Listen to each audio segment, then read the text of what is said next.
Jeramie. What's up, guys? Thanks for tuning in. Just getting everything set up.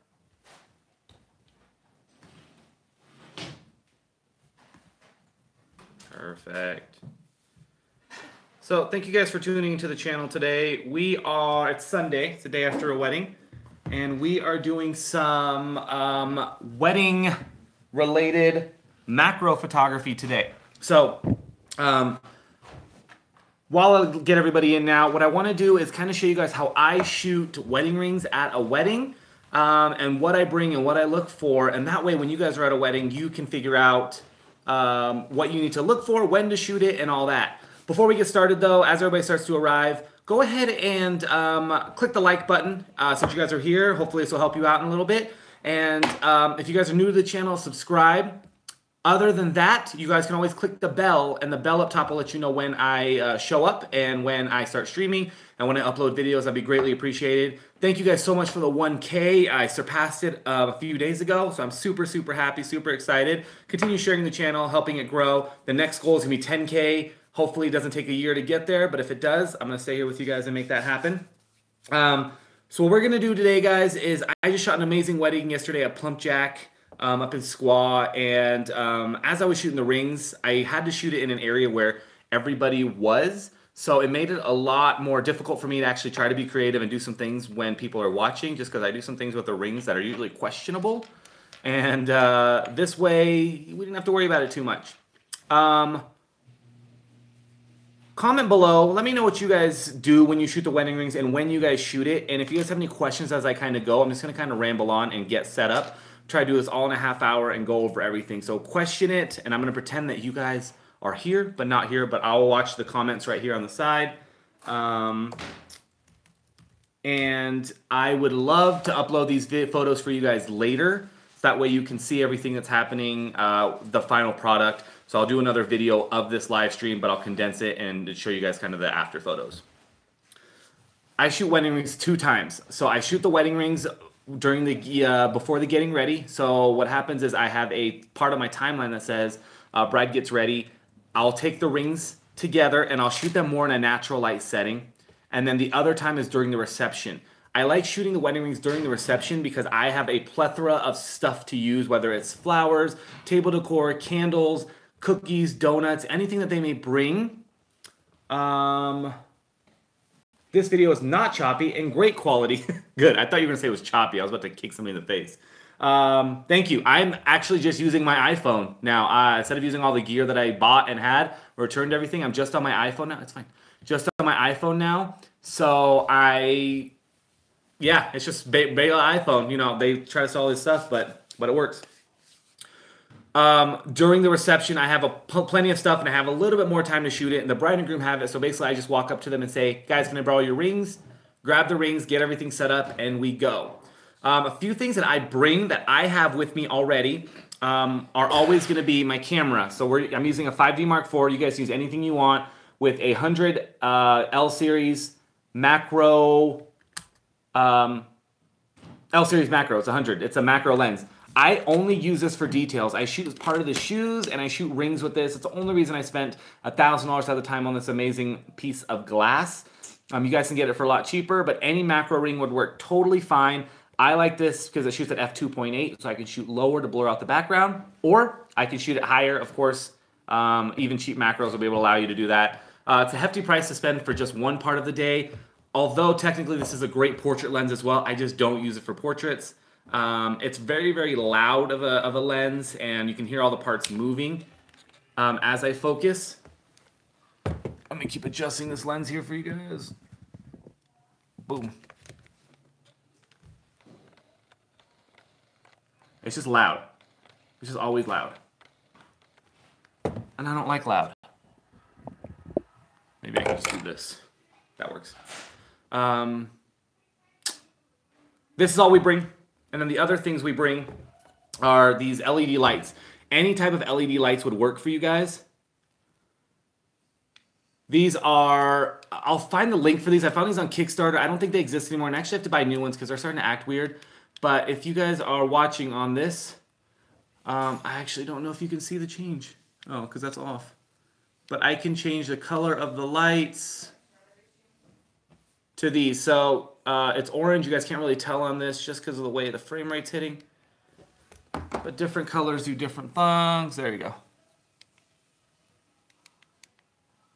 And they change to different colors. So these things are awesome. If you guys don't have these, any type of LED light's fine.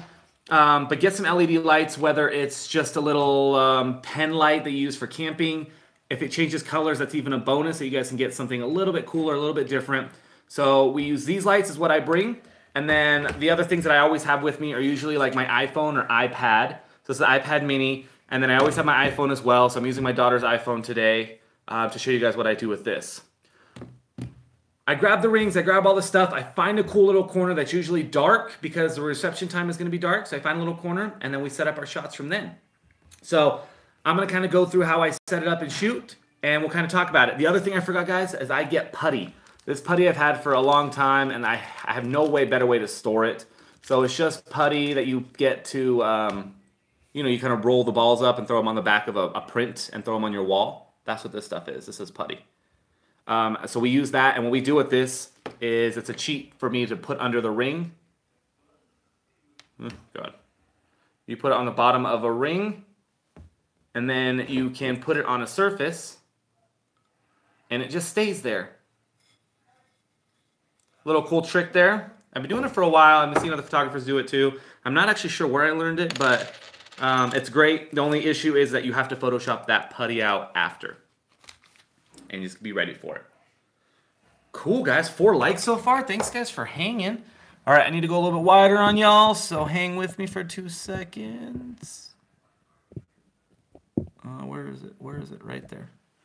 Boom. Hopefully that doesn't fall. The issue with this, I have a new little lens on order, but it keeps falling. And I don't like that. Awesome. All right. So what we're going to do, guys, I'm going to set my camera up for everything. And we're going to start the ring. So I kind of grabbed some things here that you would normally see at a wedding. Glassware. Chloe, smile for everybody that wants to see how your teeth. Get closer in. They're good. We pulled her tooth live on Facebook. Huh. Live on Facebook. All right. So there's a distortion on this lens. I don't like that at all. We're live, guys. We're learning. Hey, see my face? I have to look right into this camera. Okay. Let's do it this way. Okay, I think that's good. I don't think it'll fall. It's a clip. Yeah, it's a stupid clip. All right. So, found some glassware. This cool little glass thing that you may find with flowers. These can be little flowers, just little things. We kind of have these laying around the house. And plate. And then we have the surface of this desk as well. And then I have some salt because you always find salt there, so we'll kind of play with that. So we're going to do first thing is we're going to go minimal. Right, guys? We are going to shoot the wedding rings. I always try to shoot them all together.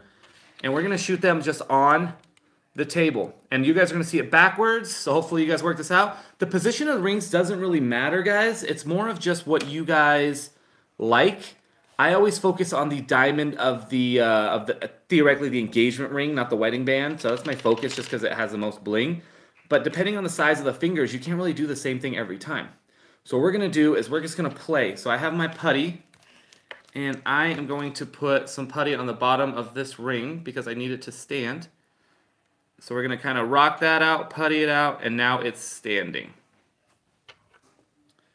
And we have this little thing, this little, theoretically the wedding band. It's just going to kind of sit on the back there. Cool? Cool. Now, we have some great natural light in here that I'm sure you guys can tell because I'm next to a window, but I'm going to pretend I don't, and I'm just going to add some color to this. So I'll see if I can change my, oh, you guys see that little orange right there. And then we're going to make this, I don't know, let's go pink. What we're doing is we're creating this really cool lighting setup. Wow. And usually in the complete dark, this is enough light to actually rim and hit everything. But if you need some extra light and you have your amazing assistant on hand, then one thing that they can do is they can add an iPhone light to the top. And you guys see that kind of change right there. And what this is going to do is we have a 3-light setup now with some different colors. and this will create a really cool exposure. Depending on the way you shoot it as well, if you guys can see the shadowing happening on the table, you'll get some really cool stuff. Now the beauty with the macro is that the area that you're shooting never looks like the area that we're seeing. So as you guys are looking at this, as I'm looking at this, it doesn't look that impressive. But when I'm able to get my lens right up to there and grab a shot, everything changes and looks awesome. So that's what we're going to do here. So, Rye, you want to come over here? Yeah. You want to hold this light for me just right here? And again, I'll re-edit this video so you guys can see. I just don't think I'll be able to show you guys while you're watching this right now. So you're going to hold that right there. And she can get pretty close. She can just kind of hold it right there. And what I'm going to do off of this is a lot of photographers will shoot the rings theoretically at f2.8 or lower. They want to get that shallow depth of field. They want to get more lighting in. I try to shoot everything at f6.3, f5, 5.6. And the reason I do that is that the closer you get into a subject, the blurriness is always going to be magnified as you get further back.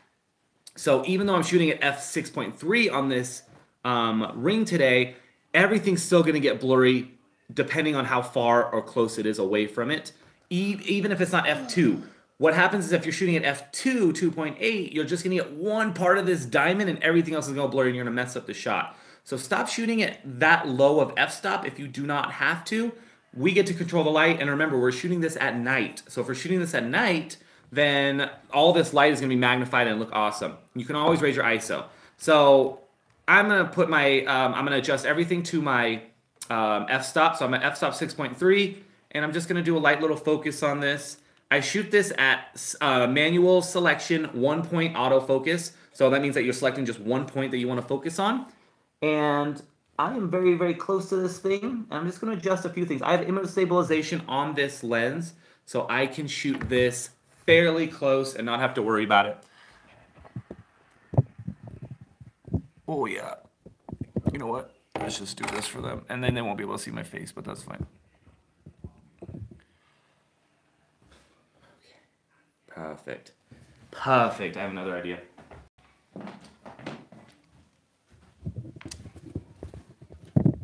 Oh yeah, here we go. So you can see my thing? Oh, now you see all the BTS, guys. You can see it. Perfect. There we go. Yeah, it's just putty. All right, so we're gonna do this, and I'm gonna be able to shoot in fairly close to this. And you always want to have a good base when you're shooting this. So I am at 1/100th of a shutter, f6.3, and I am at ISO. Let's try 2000 here. I'm focusing on the top of the diamond. I have this really cool pink, purple, and the light is just hitting that, the light that Ryan's holding is just hitting that diamond. And what you want to do is you want to grab a shot and grab a bunch of the shots. So focus, recompose, get the dot right on there. And because you're going to mess up a lot because you're shooting so close. So once you get your shot, I always like to do a little tilt. I always like to do a little tilt on my lens. Boom. All right, I'm going to see if you can see this. But this is what it's looking like. Oh, it's not letting me adjust. But that's what it's looking like from right there. So looks significantly different. Oh, good. That looks really good. That looks really good. That looks significantly different, right? So this kind of the way I have my the way I have the ring set up now, it's kind of my go-to setup. And then from there we can always tilt the ring to the side. So I'm just kind of leaning the ring off to the side. And then for why not change the color a little bit? Let's do something simple. Some green. And blue. And what, blue? Yeah. Wait, come hold this one. This one. Okay. Actually, you don't have to hold that at all. Okay. So we can turn this off.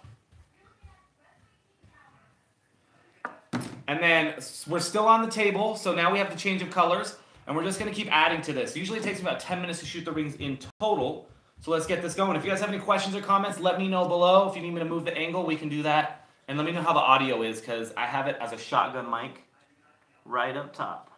So guys, I haven't changed anything. I'm keeping the light ratio theoretically the same. And the cool thing with this table, is the table has a little bit of like, let's say, glow to it. So the light's actually kind of glowing in, and then when the light hits the subject, it actually glows below. So you're getting kind of a double feature, which will lead us into our next shot.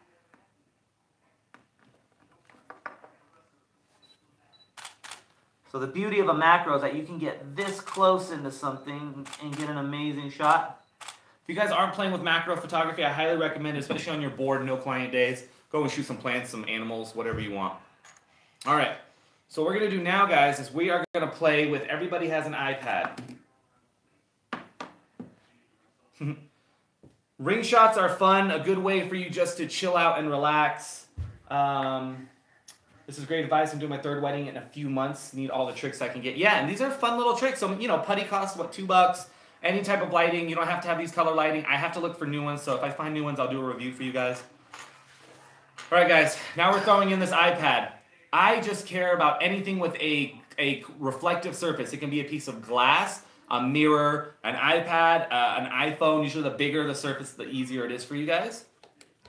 But since we do not have that at weddings, usually my iPad Pro, the big one, is being used for streaming photos.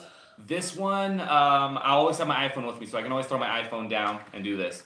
So what I'm going to do here is my goal is to shoot down on this to create a reflective surface. So I'm not going to shoot kind of at the level that I was shooting before, but I'm going to shoot down on it where my camera's doing this rather than this. And what's going to happen is I'm going to get a cool little reflective surface, and I want to make sure I have space in the back. So what we're going to do here is we're going to focus on the bride's rings, right? So we have our ring, our engagement ring, and I'm going to put the dude's ring kind of in the back. My ring itself, one of my wedding rings, I'm able to just let it kind of float and sit. But if you can't, you have the putty because sometimes the rings are round and rigid and you won't be able to do that.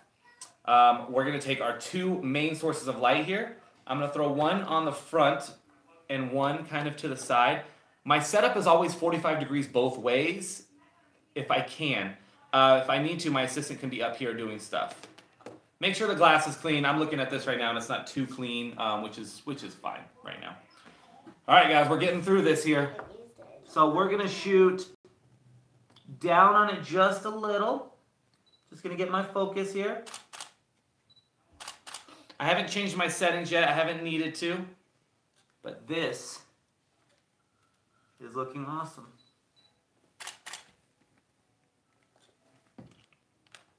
Let's tweak this baby. Quick tip, when you're shooting in a venue, make sure that you're away from the DJ area, because if you're trying to set up something intricate like this, the bass will move everything, which I learned the hard way every time. And then make sure you always keep an eye on the rings, guys. You never want to lose the ring, especially in the dark. Even if you find it a couple minutes later, it's just an awkward situation.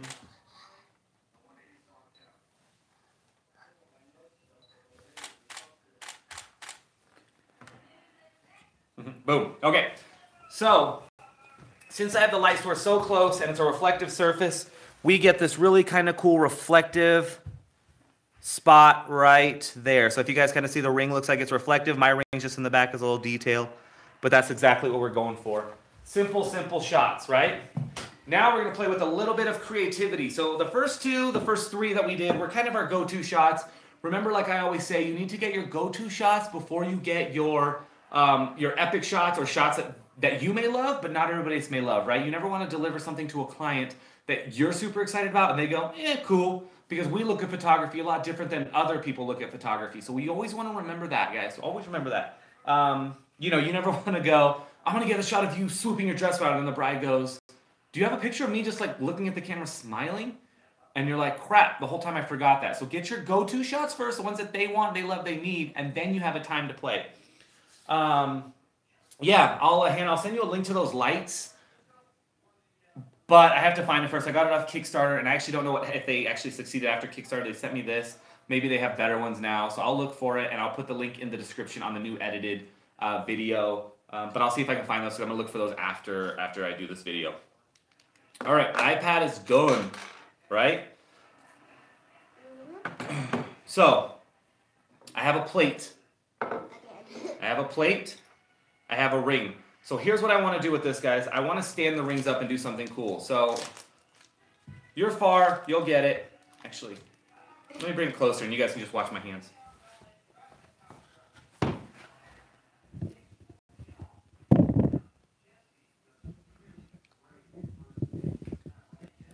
Are you going to use the lights again?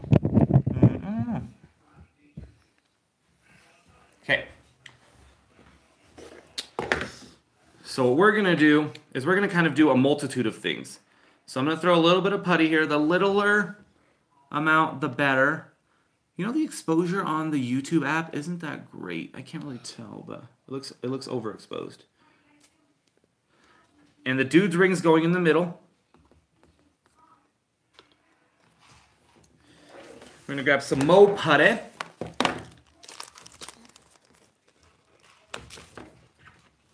And we're going to play. So our go-to on this is going to be, and I put this off to the side just a little bit, the putty off to the side. And I'm going to make it touch first and then press down. And you can kind of see where I see the putty. I mean, I've tried to do this shot or, you know, set up the rings without showing the putty, and I always have to Photoshop it. So keep that in mind, guys. If you don't like Photoshopping putty out, then don't shoot with putty. I mean, it's really hard to make it super minimal. I mean, you can keep going, but you're wasting time doing that.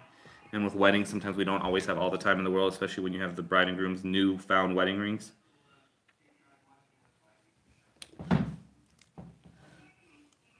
Cool.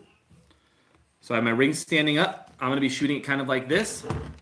We're going to get our lights here. We're not going to play too much, and I'm going to kind of show you guys how we add and build our lights. So I'm using just regular LED lights this time, no fancy colors, no nothing. And what I'm doing is pushing them from the back. So if you were a studio portrait photographer, you're sandwiching the two lights 45 degrees behind your subject, which if you guys know, the front will completely go dark and you won't have any exposure on the front. So what we're going to do is I'm going to shoot kind of down on this so I just get black. And the beauty with black is that it pulls light. So you're going to get this really cool, epic shot. And I have not changed my settings since I started, guys, because my light's been fairly close. And I actually love this shot. So what we're going to do now is I'm going to lower my exposure back to 100. So I'm 100, f6.3, ISO 2000. If you guys want to remember that, that's cool, but it doesn't really matter. Right, you got to stop moving the table, babe.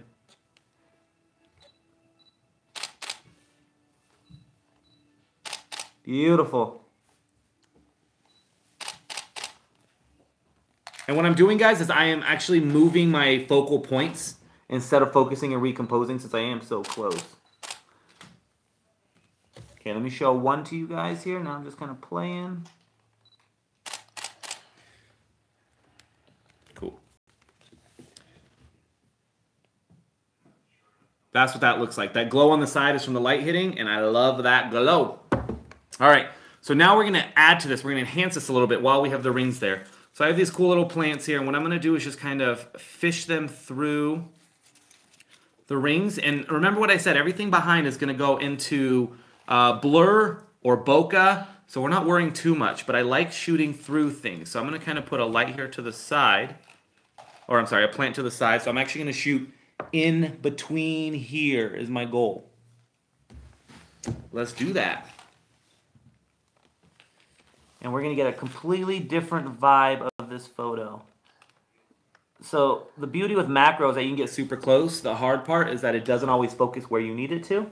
So we're going into manual focus now, and we're just getting intricate. And what you do with manual focus is that you focus and you shoot a whole bunch while trying to keep that focus. So looking at one point of the picture, and when you think you got it, grab it, but keep pushing. Boom. And then we go into something like this, shooting through. Now, I like this shot, but I want a little bit more blur or bokeh in there. So the easiest way to do that, guys, is to lower our f-stop. So I'm going to go crazy. I'm going to lower it to 2.8. In turn, I'm just going to lower my ISO, because I can, to 640. And that's the same amount of stops. My click, click, click. So we haven't really changed much. We're just changing our angle on everything. Getting close in.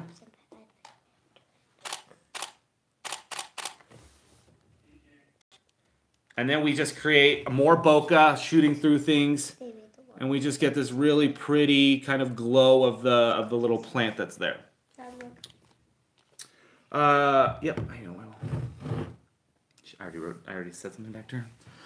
So we have these cool plants. We're going to keep playing with this. And guys, I am in natural light. So say you do have natural light coming in. I mean, it's really easy to shoot this way. But let's add a little bit more because I want to keep just this glow going here. So now what we're going to do, say we only have these and we want to keep playing. We always have some wine glasses. But we're just going to add this big wine glass to the image. And let's go upside down here. I'm going to throw these things in there. I think these things are alive. I don't even know. No, they're not. No, they're not? We just have them sitting on the Oh god, it's going to hit the rings. We never even want. Yeah. Let's turn it.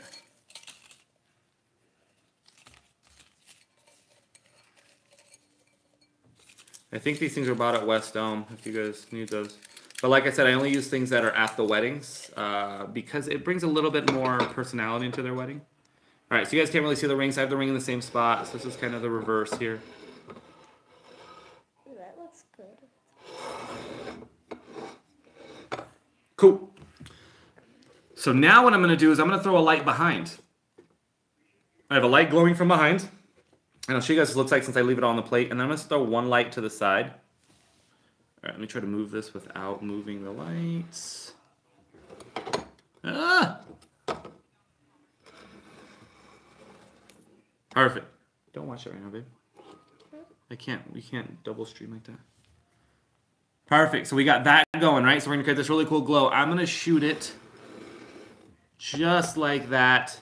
And what I'm going to do this time, guys, is I'm going to focus on just the top half of the rings and not even get the bottom, make it look like it's floating. And I have to get a little bit further back.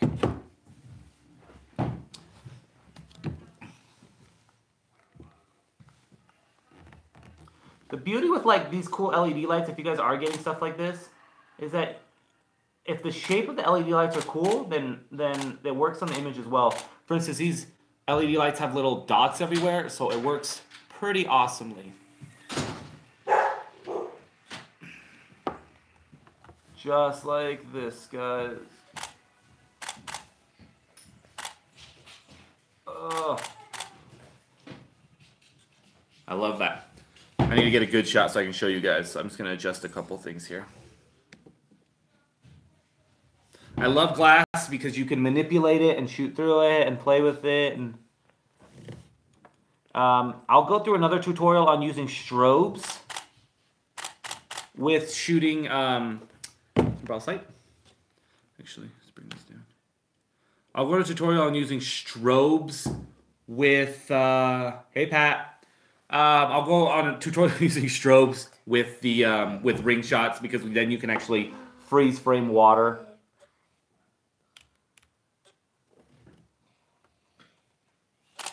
All right, guys, I have you guys for another 3 minutes, and then I gotta bail. I gotta do headshots for the kid. Boom. So I can pull this up in editing. If you guys can see that. Sorry for the reflection. Cool. The last thing I want to show you guys is something very, very simple that anybody can do, and it involves a few things. Chloe, can you get me just a little bit of water in here? Uh-huh. It's like, actually, you know what? A little bit of water in this. Up to where? Just a tiny bit.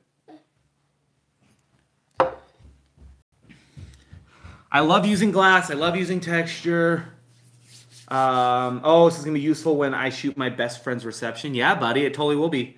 Have some fun with the ring shots, guys. They can be a whole skill set themselves. I'm going to change this color here. Let's go to edge colors here. So let's do some red. And if you guys can see, that kind of glows on this by itself. Thanks, babe. And guys, we're going to throw a little bit of water in here.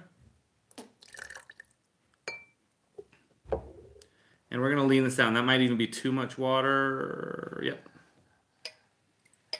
Just a little bit of water. And what water is going to do,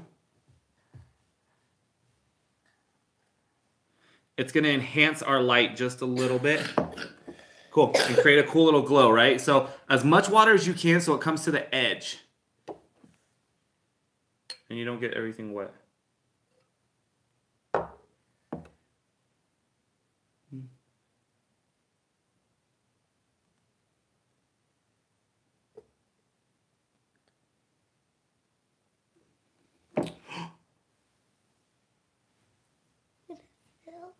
Okay, that's good. That looks good. That goes there, and then we're going to add just a little bit of highlight here. And what we're going to do is we're going to do our 3-ring set.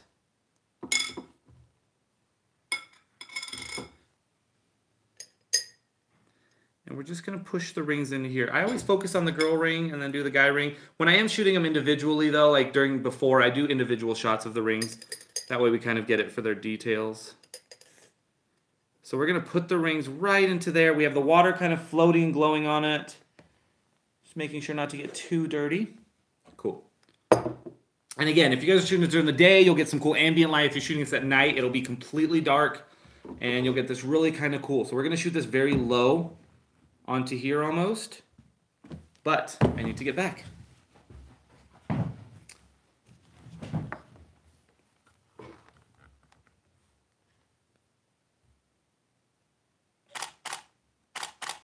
And this can work with any type of glass, but the cooler way to get this shot is getting as far into the glass as you can so you can't actually tell that it's a piece of glass. That is awesome. I'm going to go into autofocus here and get really close. Ooh. Get it.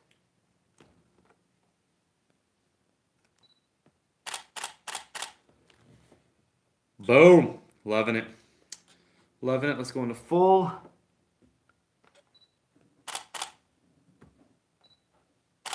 And the easiest way to change this, guys, is changing that color of that LED. Cool. So then you get something really neat with just the glass and the water, and people can't really tell what it is because of that. And that's, like I said, the beauty of macro is that nothing ever looks like it's supposed to. Grab one more just like this. I'm not even gonna, I'll edit these, but I'm not even gonna edit these. Love it. So I didn't get to the salt. I did not get to the salt, but what I do normally, and I can show you guys, is some cool tricks that you guys can do, is getting some salt, because everybody has table salt, on a black, and then throwing some salt onto this and creating cool exposure. Other thing I like to do is taking old wine glasses, and thanks, buddy. I'm glad you like it. Oh, hey, Jen. Thanks. You're at the end. Getting old wine glasses that people kind of have sitting down, and then actually just flipping them over and putting them onto like napkins, and you get this cool little ring of wine around it, and then you can put the rings in the middle. Books, everybody does something with books where you put the ring in, flash or light behind, and it creates a heart out of it. There's a lot of things that you guys can do. It's all about being creative. I always deliver about 4 to 5 ring shots to my couples throughout the entire day. So if I do 2 in the day, then I do 3 more creative ones in the evening. But it's about giving them something different to look at their wedding rings. Wedding rings people don't ever look at, but make sure that if you guys are shooting wedding rings, you guys are getting the any engraving, the details of the ring, and that's the point of having a macro. Invest into a macro, and like I said, this is a great portrait lens. Also, just fun to go shoot around some plants, some salt, some whatever, getting really close, intricate detail shots with it. Again, guys, thank you so much for tuning in. I'm going to sign out for now. If you guys missed the beginning of it, please watch the whole thing again from scratch. I will do another re-edit with these photos, edited in a quicker video for you guys. If you guys have not yet, please give this video a thumbs up. If you guys are new to the channel, subscribe, and click that bell for notifications to let you know when I'm coming back. I try to live stream 2 times a week. At this point, my schedule is crazy, and I don't know when I can do it. It's just whenever I can. But hope you guys are having a great day, and hope you guys enjoyed this live stream. I will talk to you guys later. Feel free to comment after, and we'll actually see those comments. If you did comment during the live stream, that goes away. But who cares? We were part of it, right? Thank you guys so much for tuning in. I will talk to you guys later.